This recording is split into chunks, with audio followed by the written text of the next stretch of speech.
And for many, the beginning of spiritual awakening is to realize that there is this stream of continuous commentary in their minds. And that is to think, oh, that's interesting. That's a thought, of course, but before the thought, that's interesting, there's the recognition. It's the voice in the head. And the recognition is not the voice in the head, although you might say it after the recognition. But in the moment of recognizing there's a voice in the head, that's not a thought. The recognition of thought is not a thought. The recognition of thought comes through awareness or presence. And awareness or presence is the higher consciousness, the arising new consciousness. Wow. So that is really the meaning of spiritual awakening. So there's the voice in the head. And people say things like, I think. They don't think, because thinking is not a voluntary action for them. So it's a delusion to even say, I think. You don't think, you are being thought by thought. You are created by thought. There's that energy field. So remember, the Zen master said, how can I teach you Zen unless you first empty your cup? Empty. Emptiness, my alternative translation for that is spaciousness. Spaciousness is a dimension of consciousness in you. And that is what we could call the spiritual dimension of consciousness, the deeper or the higher consciousness, just words, doesn't matter. And that is, in every human, it's there.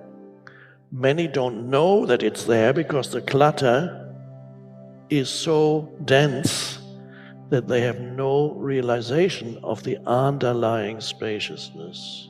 And that is why I say in millions of humans that is still a dormant faculty, so to speak. So the most important realization in your life, much more important than what you have achieved on the level of the world, whether your life in worldly terms is regarded as a huge success or a dismal failure, or for most of you probably something in between. That's normal. Sometimes you fail, sometimes you succeed, and then you move from gaining, losing, high and low, up and down. That's the identity for most. So the clutter of your mind is there, but there are moments in your life when you become aware of something spacious underneath it, but you may not call it that. You may not call it anything. It may arise, for example, in many humans who may never have heard of anything spiritual. They're out there, they don't know that a little bit of that is in them. So, but they don't know it. There's little glances come occasionally into their lives of that dimension. It's not enough to actually say that the spiritual dimension has awakened in them, but little flashes come up now and then into their lives. And that is enough. Those little flashes from that dimension come into their lives, and that is enough to keep many people sane.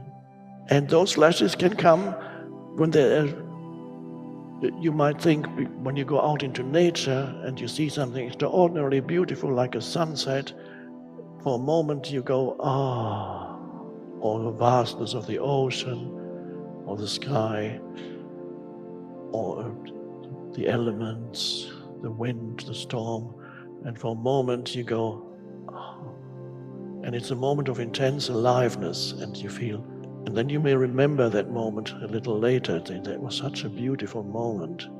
Why was it? Yes, maybe what you perceived was beautiful, but you felt something in that moment. You felt a heightened sense of aliveness and a deep peace and connectedness with being, so to speak. You see, why?